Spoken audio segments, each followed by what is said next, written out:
Hey everyone, welcome back. I've got to say, the stuff you sent me on exposure therapy, it's been pretty eye-opening. At first glance, it seems kind of, well, counterintuitive, right? Like, who wants to face their fears head on? Yeah, you'd think avoidance would be the natural response, right? But the research is pretty compelling. Seems like confronting those fears, in a safe and controlled way, of course, might actually be the most effective way to overcome them. Okay, I'll bite. So, break it down for me. What's the deal with exposure therapy? What is it actually doing? Well, think of it this way.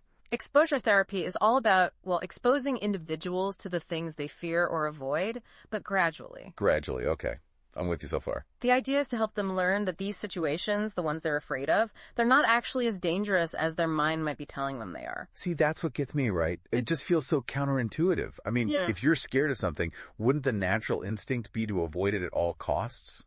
Like, isn't that just, like, self-preservation? I totally get that. It makes sense, right? But here's the thing.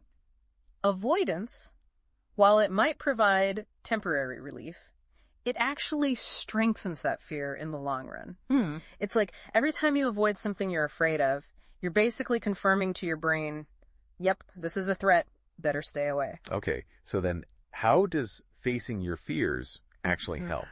It still sounds a little crazy to me. I hear you. It's like, how can staring down the thing that terrifies you actually make it less terrifying? Exactly. It's like, is that going to make it go away, or is it just going to freak me out more? Well, here's the key. When you expose yourself to something you fear, but in a controlled and safe environment, nothing bad happens. Right.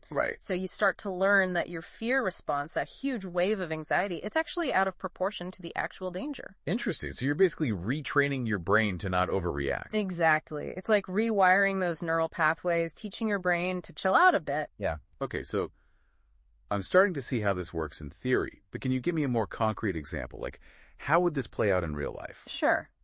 Let's say you have someone struggling with social anxiety. Okay, yeah, that's a common one. Right. So they might start with really small interactions, like asking a store clerk for help finding something. Something simple, low stakes. Exactly. And then as they get more comfortable with that, they might move on to, say, joining a club or attending a small social gathering. So the key is to start small and gradually increase the intensity of the exposure, like slowly turning up the volume instead of blasting it right away. Precisely. And each step of the way, they're learning to manage their anxiety, to realize they can handle these situations. It's like each successful exposure is a victory that builds confidence for the next one. Exactly.